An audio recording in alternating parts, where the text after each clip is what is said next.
Bonjour à tous, Clément Monnereau, ingénieur régional Arvalis pour la région Sud. Je vais vous présenter les résultats blé tendre de la campagne 2023-2024. Sur cette campagne, nous avons retenu 5 sites d'essai. Donc un premier site à Nocelles dans l'Aveyron, où on est sur des ségalas profonds avec un semis du 24 octobre. On a obtenu un rendement de 99,1 quintaux. Là où en pluriannuel, on est autour de 90 quintaux, donc plutôt un essai qui a été bien réussi. Un essai en crambade où on est à 110 quintaux, où la moyenne en pluriannuel est autour de 105 quintaux. Un essai dans le Tarn, à Montans, ou précédent maïs popcorn, où on fait 83,8 quintaux sur un site où en moyenne on est à 77,6. Et enfin un essai à Ici-Jacques, où on fait 67,3 quintaux, où en moyenne pluriannuelle, on est à 84,1 quintaux. Et enfin, un essai à Caussade réalisé par Caussade Semences, semé au 25 novembre, où on obtient 54,2 quintaux de moyenne. À noter que certains essais sur des sites, comme par exemple à Montans, à Ici-Jacques ou à Caussade, ont été marqués par une hydromorphie importante tout le long de l'hiver, qui a entraîné une densité d'épis qui est fortement réduite, qui a impacté le nombre de grains par mètre carré. Heureusement, on a eu de très bonnes conditions de remplissage dans le sud-ouest, avec des PMG élevés qui nous permettent de compenser cette moindre quantité de grains et ainsi d'obtenir des rendements très corrects. On a eu quelques sites aussi où on a des accidents de fertilité en lien avec un froid qui est intervenu pendant la méiose en avril. Il y a également 3 sites qui n'ont pas pu être conservés dans cette synthèse. Un essai à Course qui n'a pas pu être semé, un essai à Montaut qui a été semé mais qui n'a pas pu être conservé en raison de l'hydromorphie qui a été très marquée pendant tout l'hiver. Et enfin un essai à Castétis qui n'a pas été semé non plus.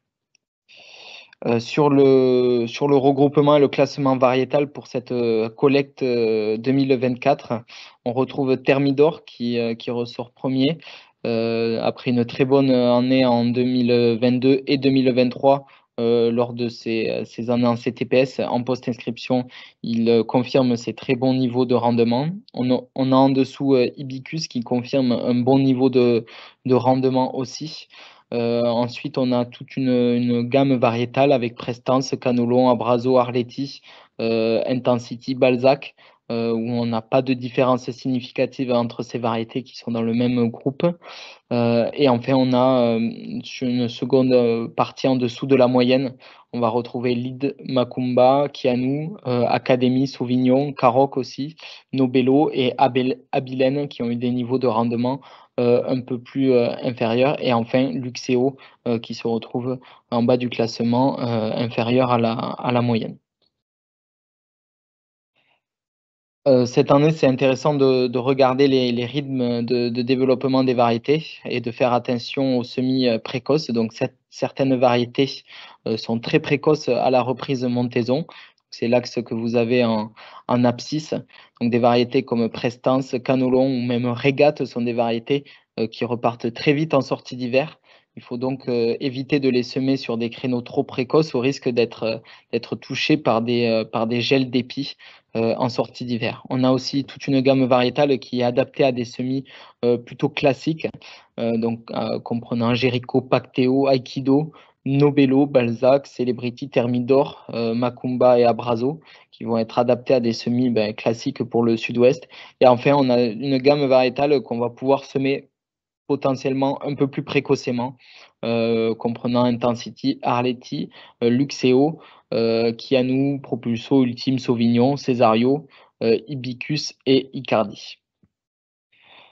Quelques variétés qui nous ont intéressés sur cette année 2024, inscrite en 2024 et qui nous semblent intéressants pour le sud-ouest qu'on va à présent vous présenter. On a Académie, donc de Florimond-des-Prés, inscrit en 2024. On est sur un BPS, blé barbu, avec un gène de tolérance à la cécidomie orange. On est sur une variété qui est sortie un peu en dessous de la moyenne, mais on est néanmoins sur une qualité technologique qui est très intéressante, avec un comportement panification d'un bon niveau, qui lui vaut d'être classé en observation par la meunerie. On est sur des composantes de fertilité très stable. Attention à surveiller par contre la rouille brune sur cette variété. Enfin, on a Nobello, qui est sorti sur la seconde moitié du tableau, mais qui possède une très bonne force boulangère avec un W très élevé. Ensuite, on est sur une variété qui est plutôt une bonne niveau de protéines aussi, avec pas de gros défauts au niveau agronomique. Il faudra surveiller la rouille brune sur cette variété également. Enfin, on a Hibicus, donc un blé hybride de Satène Oignon inscrit en 2024, avec des bons niveaux de rendement, mais aussi une très bonne tolérance globale aux maladies, avec des W élevés et un test de panification qui s'avère régulier et d'un bon niveau. Attention sur cette variété à surveiller l'averse. On a Sauvignon aussi, de Satène-Union, donc où on est sur une variété au profil alvéographique qui est équilibré et un comportement boulanger globalement bon. On est sur une seconde moitié de tableau en termes de potentiel, mais qui est également en observation par la meunerie.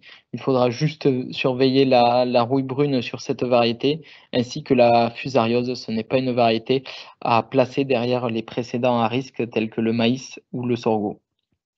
Enfin, on a Thermidor, donc une variété développée par Semences de France, tolérante au chlorto, avec des gènes mosaïques et cécidomie, qui possède un niveau de rendement élevé, hein, qui est sorti premier dans notre réseau cette année, qu'il faudra surveiller la rouille brune sur cette variété. Elle est notée 4, donc elle peut prendre de la rouille brune. C'est aussi une variété qui est très élastique, donc les résultats de panification, ils peuvent varier de très bons à très insuffisants en fonction des années et du profil technologique de l'année, donc à surveiller aussi sur ce critère-là. Enfin, quelques variétés de 2023 qui ont marqué notre attention. On a Jericho qui correspond à un créneau extensible. Donc, on recherche pour le sud-ouest des variétés adaptées à ce créneau-là. Donc, on a Jericho qui en fait partie avec une très bonne tolérance globale aux maladies ainsi qu'à la fusariose qui peut être placée derrière des précédents à risque. À noter son rendement où on est aussi légèrement en dessous de la moyenne générale. Sur ce créneau des extensibles, on a aussi Intensity qui pourrait convenir dans le sud-ouest, mais uniquement sur les sols à bon potentiel pour assurer sa finition. Ensuite, on a LG Abrazo, donc une variété d'LG qui a un très bon comportement en maladie foliaire, une très bonne productivité aussi. Il faudra veiller à surveiller la fusariose sur cette variété ainsi que l'averse. Et enfin, on a RAGT Propulso d'RAGT, donc une variété avec un très bon niveau de tolérance en rouille brune, un bon niveau de productivité. On est sur un point de vigilance sur la protéine pure, hein, donc noté à 2. Il faudra aussi surveiller la septoriose, 5,5, donc les années où on a un risque septoriose qui se déclenche assez tôt. C'est une variété à surveiller là-dessus. Enfin, une recommandation sur les variétés pour les semis de la campagne 2024-2025. On a les valeurs sûres, pardon, donc Complice, Césario, Pibrac, Greco, Prestance, Balzac, Icardi, Providence Ultime. Et parmi les nouveautés qui sont intéressantes à tester, on a Thermidor, Lidmacumba, SU Bicus, on a Académie, même s'il faudra, et Regat, où il faudra se méfier de la rouille brune sur cette variété, et aussi RAGT Nobello. Sur les variétés qui sont plutôt résistantes aux maladies du feuillage, donc parmi les nouveautés, on va avoir Kianou, Nobello, Lidmacumba, et parmi les variétés récentes, on a Jericho Propulso, mais aussi Greco, Prestance, Balzac, Let's Go, LG Abilène, SU Icardi qui sont très bien sur ces critères-là. Derrière les précédents maïs ou sorgho, on va retrouver des variétés adaptées, donc comme Jericho, mais aussi Ultime, Oregrin, Balzac, et parmi les nouveautés, Lidmacumba et Kianou. Enfin, des variétés qui vont être plutôt adaptées à des semis précoces. On a Kianou, Sauvignon, SU Hibicus parmi les nouveautés. Mais on a aussi Complice, Ultime, Providence, Césario, Icardi, Abilène qui peuvent tout à fait convenir à des créneaux de semis un peu plus anticipés. Trois nouveautés qui viennent compléter la panoplie pour les variétés résistantes à la mosaïque. On a SU Sauvignon, Thermidor et Canolo. Vous retrouvez l'ensemble des résultats dans le Choisir et décider qui sera publié début août, ainsi que la synthèse nationale qui sera disponible dès septembre 2024 sur le site Arvalis Info. Merci à tous pour votre attention.